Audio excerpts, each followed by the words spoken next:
Assalamualaikum warahmatullahi wabarakatuh. Perkenalkan, nama saya Diana, NIM 1820202101 bersama rekan saya Afriani, NIM 1820202080. Kami dari kelompok 10 akan memaparkan materi tentang konsep dan tata cara syirkah. Yang terhormat Bapak Rohmadi MPD selaku dosen pengampu mata kuliah Fikih Ibadah dan Muamalah kelas Fikih 3. Pengertian syirkah. Secara etimologi atau bahasa, syirkah berarti al-ikhtilat, yang artinya penggabungan atau percampuran, porsi atau bagian.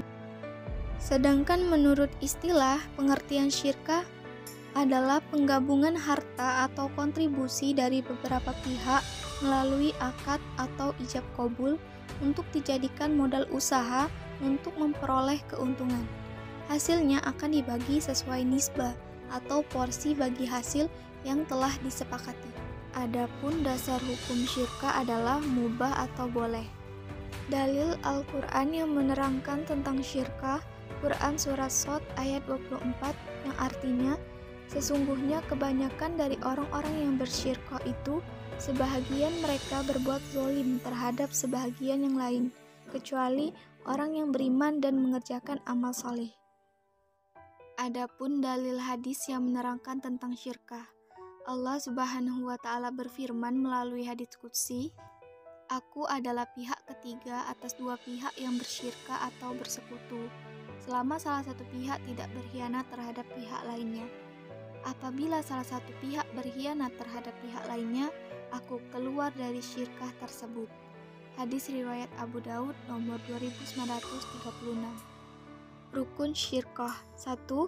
Sigat, akad, ucapan atau perkataan yang diakadkan atau tertulis dalam perjanjian. Kedua, orang yang berakad, yaitu minimal kedua belah pihak. Yang ketiga, objek akad, yakni modal dan pekerjaan. Adapun syarat syirkah, yang pertama, syarat orang yang melakukan akad dalam syirkah adalah harus memiliki kecakapan atau ahliyah melakukan tasyaruf atau pengelolaan harta. Yang kedua, syarat pekerjaan atau benda yang dikelola dalam syirkah harus halal dan jelas yang diperbolehkan dalam agama, dan pengelolaannya dapat diwakilkan. Yang ketiga, syarat syah akad harus berupa tasyaruf, yaitu adanya aktivitas pengelolaan. Yang keempat, untung dan rugi menjadi tanggung jawab bersama. Adapun macam-macam syirkah terbagi menjadi dua. Yang pertama, syirkah amlak, yang kedua, syirkah akad. Syirkah amlak. Syirkah amlak adalah kepemilikan bersama oleh dua pihak atau lebih atas suatu barang yang diperoleh melalui salah satu sebab kepemilikan, seperti hibah, jual beli, waris, dan lain-lain. Syirkah akad. Syirkah akad adalah perkongsian atau kemitraan antara dua pihak atau lebih dalam pekerjaan atau modal. Nah, syirkah akad ini ada beberapa macam di antaranya. A. Syirkah inan, B. Syirkah abdan, C. Syirkah mudoroba, D. Syirkah wuju, E. Syirkah mufawadah. A. Syirkah inan. Syirkah inan adalah syirkah di antara dua orang atau lebih dan masing-masing berkontribusi dalam modal atau ma'al dan berkontribusi kerja atau amal. Kedua belah pihak masing-masing berinvestasi secara bersama-sama mengelola modal yang terkumpul dengan kesepakatan bahwa keuntungan dan risiko kerugian ditanggung bersama. B. Syirkah abdan. Syirkah abdan adalah syirkah di antara dua orang atau lebih dengan masing-masing pihak hanya menyerahkan kontribusi berupa kerja atau tenaga atau keahlian tanpa investasi modal, atau disebut juga dengan qirat. Syirkah ini terbentuk antara dua belah pihak di mana pihak pertama menyerahkan keseluruhan modal atau sohib al-mal dan pihak kedua adalah orang yang mengelola modal tersebut atau mudorib. C. Syirkah mudorobah. Asal kata mudoroba adalah doroba yang memiliki arti beragam karena bergantung pada kata ikutannya. Beberapa arti harfiahnya adalah pergi mencari rezeki, mencampur, berniaga atau berdagang. Syirkah mudharabah terbentuk antara kedua belah pihak, di mana satu pihak menyediakan modal, pihak satu lagi menyediakan keterampilan pengelolaan usaha. D. Syirka wujuh. Wujuh artinya reputasi atau nama baik. Syirka wujuh adalah syirka yang modal usahanya berupa reputasi atau nama baik mitra-mitra yang bersyirkah. Nama baik ini bisa muncul karena mitra memiliki integritas atau kepribadian yang baik dan juga memiliki kepercayaan dari pihak-pihak yang lain kepada mitra tersebut. E. Syirka mufawadah.